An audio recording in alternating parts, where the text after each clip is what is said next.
नमस्कार दोस्तों, आज मैं आप लोगों के लिए लेकर आई हूँ अकबर बीरबल की कहानी 3 सवाल। महाराज अकबर बीरबल की हाजी जवाबी के बड़े कायल थे। उनकी इस बात से दरबार के अन्य मंत्री मन ही मन बहुत जलते थे। उनमें से एक मंत्री, जो महामंत्री का पद पाने का लोभी था, ने मन ही मन एक योजना बनाई। उसे मालूम था कि जब तक बीरबल दरबार में मुख्य सलाहकार के रूप में है, उसकी यह इच्छा कभी पूरी नहीं हो सकती।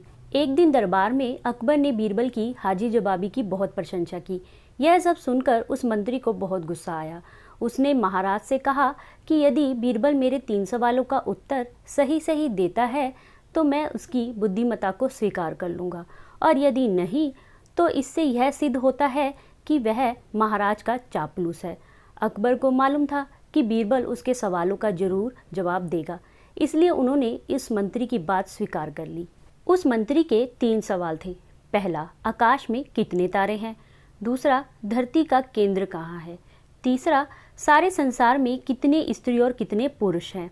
अकबर ने फौरन बीरबल से इन सवालों के जवाब देने के लिए कहा और शर्त रखी कि यदि वह इनका उत्तर नहीं जानता तो मुख्य सलाहकार का पद छोड़ने के लिए तैयार रहे।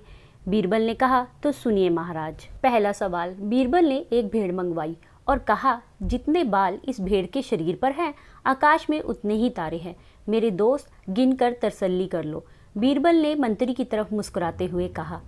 दूसरा सवाल, बीरबल ने जमीन पर कुछ लकीरें खींची और कुछ हिसाब लगाया।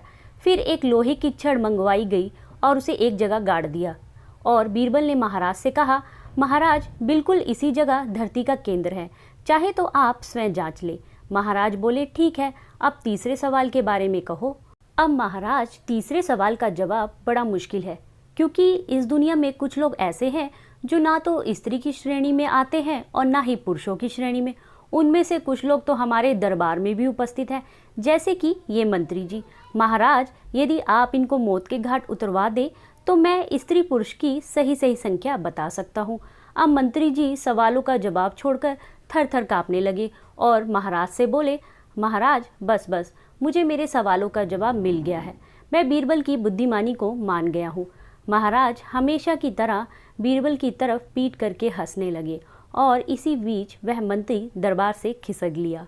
तो दोस्तों, कैसी लगी आपको चतुर बीरबल की चतुराई? मुझे कमेंट करके ज़रूर बताइए। अगर कहानी आपको अच्छी लगी है तो इसे लाइक एंड शेयर ज़रूर कीजिए और चैनल को सब्सक्राइब करना मत भूलिए। मिलेंगे एक नई कहानी के साथ।